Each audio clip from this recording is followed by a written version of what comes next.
मालवीय चौक के पास अंजुमन स्कूल की दीवार के किनारे लगने वाली एक वेल्डिंग की दुकान के बाहर रविवार की शाम एक गैस सिलेंडर फट गया। तेज धमाका होने के साथ लोहे के कई टुकड़े उड़कर सामने स्थित बंगलामुखी मंदिर के प्रांगण में गिरे। शाम करीब 5 बजे हुए इस हादसे के बाद पूरे इलाके में हड़कंप मच गया और लोग दहशत में आ गए। हालांकि सिलेंडर फटने के दौरान कोई घायल नहीं हुआ। सूचना मिलने पर लाडगंज थाने की पुलिस के साथ नगर निगम का अतिक्रमण दल और फायर ब्रिगेड की टीम भी मौके पर पहुंची थी, लेकिन मौके पर कोई नहीं मिला। पुलिस ने कई लोगों से पूछताछ की, लेकिन दुकान संचालक के बारे में कोई जानकारी नहीं लगी। वहीं नगर निगम की टीम ने इस मार्ग पर सड़क के किनारे लगने वाली दुकानों को तत्काल हटाया है। नगर निगम की टीम ने सभी को चेतावनी दी है कि सोमवार से सड़क किनारे दुकान में सिलेंडर का उपयोग करने वालों के खिलाफ सख्त कार्रवाई की जाएगी। एकदम से बहुत तेजी से ब्लास्ट होता है, तो बहुत यहाँ एक बाइक खड़ी थी, उस बाइक का पिछला हिस्सा और हमारा ये डस्टबिन का बहुत जम से इसमें भी आवाज आई। जब बाहर निकल के इधर देखे तो एक ढक्कन यानी जो सिलेंडर का ढक्कन होता है वो पड़ा हुआ था यहाँ पे, जो करीब आधा से 1 किलो के लगभग का होगा। तो कहा कि इधर कैसे आ गया ये, तो फिर अंजुमन के साइड से भीड़ लगी थी बहुत ज्यादा। वहां जाके देखा तो एक गैस वेल्डिंग का जो कार्बाइन भर रहा था उसके अंदर पे, तो ज्यादा मात्रा में भर दी होगी या जैसा भी, तो वहां से ब्लास्ट होते होते वो यहाँ पे आके गिरा। जाके यहाँ पे दर्शनार्थी जो अगर उस समय बैठे रहते तो क्या होता, जो एक बाइक का पिछला हिस्सा भी टूट गया था।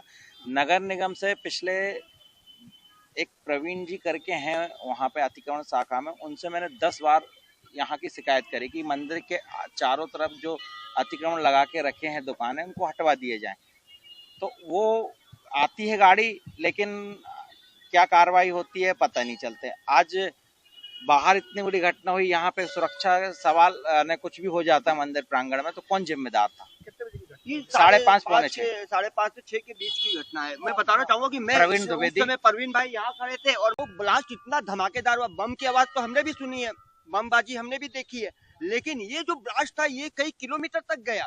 ऐसा नहीं है कि खाली इस प्रांगण तक सिमट कर रह गया, कई दूर तक गया।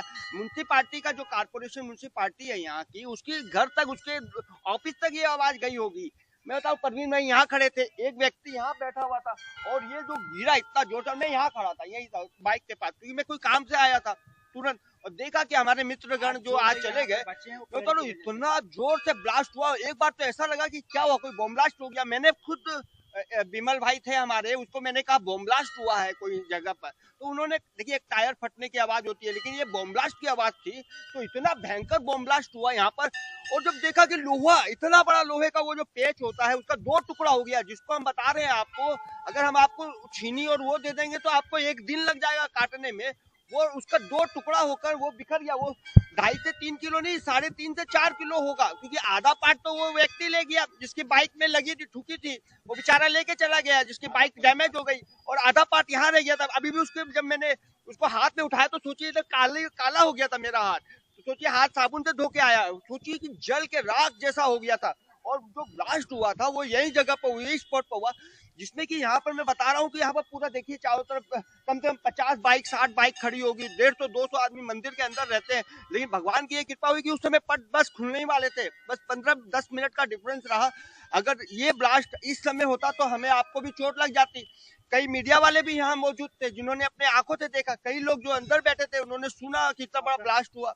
मैं हेमंत तोसावर, मेरे आंखों के सामने ये घटना हुई, मैंने इतने दिन बाद ये ब्लास्ट देखा, बम ब्लास्ट, और मैं तुरंत भाग गया कि ये तो बम ब्लास्ट जैसा ब्लास्ट था जी। हाँ, पुलिस आई थी, मैं बता रहा हूँ पुलिस आई थी, और वो जो पेज था जो 2.5 साढ़े 3 किलो का था, जो आधा पार्ट टूटा हुआ था, वो पुलिस वालों को दे दिया गया था। एक हमारे भाई साहब है, उन्होंने एक फोटो खींची थी, मैं भी सोचा फोटो खींच लूं, लेकिन मैंने खींचा नहीं था टाइमिंग।